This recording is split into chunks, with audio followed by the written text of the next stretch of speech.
Hi guys, welcome to the DubTurbo coaching and training program to make sure you guys get the most out of your software. So I'm going to assume you're new, you haven't made beats before, this all looks like it's pretty complex to you. We're going to break it down for you in a bunch of smaller videos.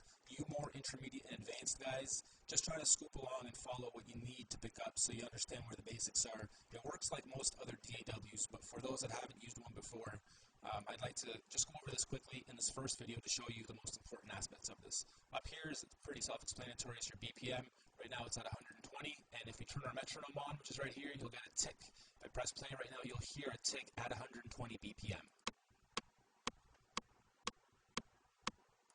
Okay, it's over a blank canvas, nothing's in there. That just gives you sort of a metronome to follow and bob your head to figure out how fast you want your beat.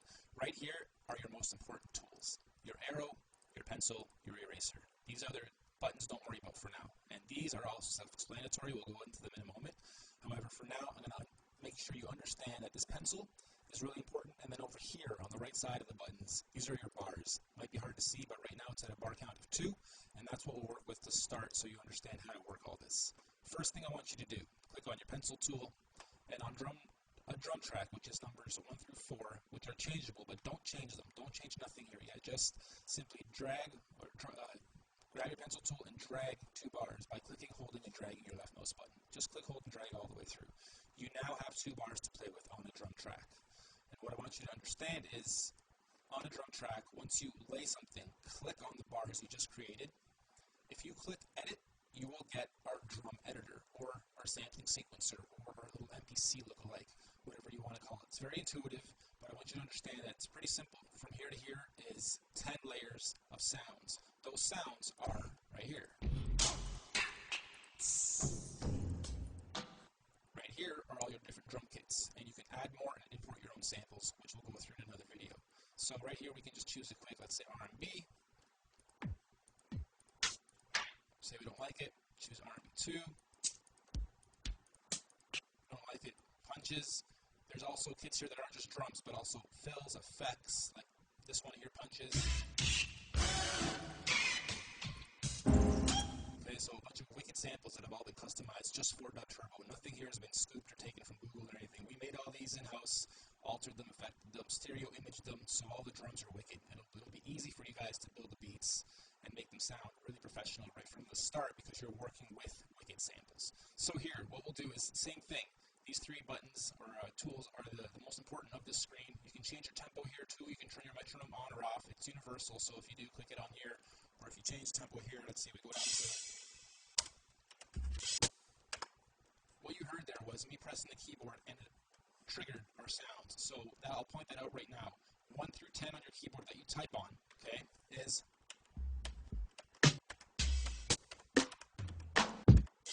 So before you even lay anything down, you can kind of even turn your metronome on, let that play. 1, 2, 3, 4, just start.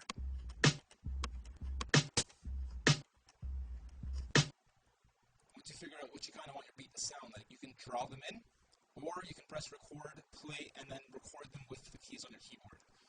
Just look at once, let it go through once. 1, 2, 3, 4, 1, 2, 3, and here we go.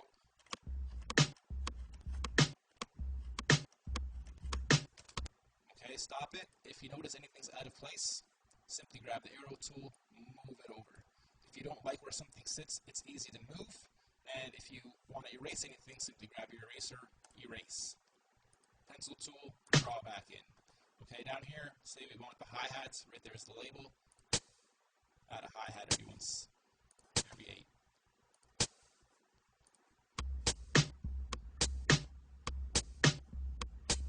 Very simple. Turn the metronome back off and... Okay, now what we'll do is change up this drum kit live. Say we want to see how this pattern sounds just with a different kit. Kind of sounds weird. Change that again. Sick, nice and deep and dirty. Drum and bass. Go back to Dirty South. This one sounded nice. We'll close this up. We'll do the same thing on layer 2. Okay? Draw your pencil. Draw in 2 bars by clicking, holding, and dragging. Let go. Click back on your arrow tool. Click on the bars. click edit. One thing I haven't shown you yet is this P. Before you even click edit, you can click P and it'll pull up this same kit source from here in a separate panel. So let's close that, and this is what you'll get. So you can draw in your bars, click on it, then click P, click whatever you want in advance, and you already have your kit here. You can also change kits here. Okay, let's try with this one. So again, we'll do this on the keyboard. 1, 2, 3, 4, 5, 6, 7, and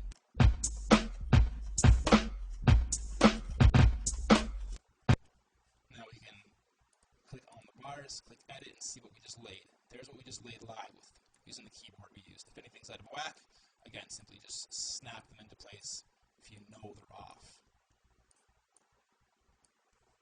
And now we have 2 layers of drums going over each other, which is really nice in DubTurbo, and you can change the volume of each here. So these 16 layers are all these 16 layers. Important to understand.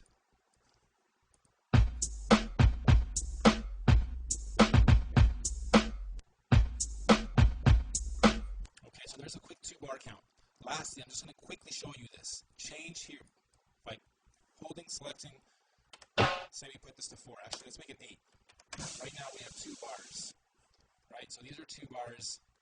We can simply holding down the shift on your keyboard that you type on, hold down shift, click, hold, and drag, click, hold, and drag, click, hold, and drag.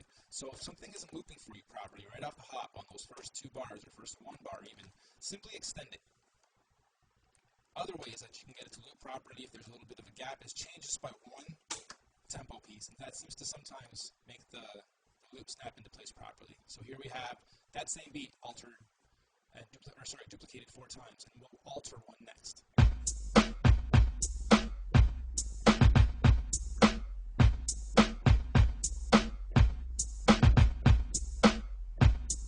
Alright, so now I can be doing a little hip-hop freestyle over this.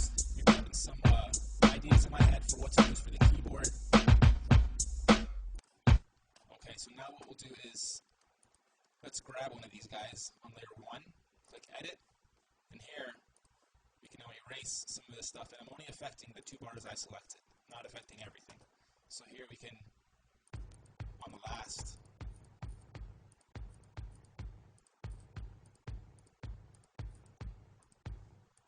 we'll have a nice little build up before this drop. And then here what we'll do is we'll just erase the last few. Oops. This one. Edit. We'll just erase these last few sounds, so it's nothing but a nice boom. There we go.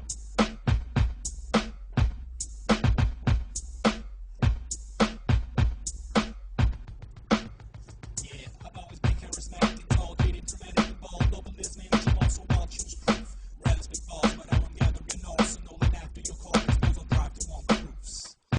So there it is, nice and simple beat building. We'll go into the next video, which will talk about the keyboards. Peace.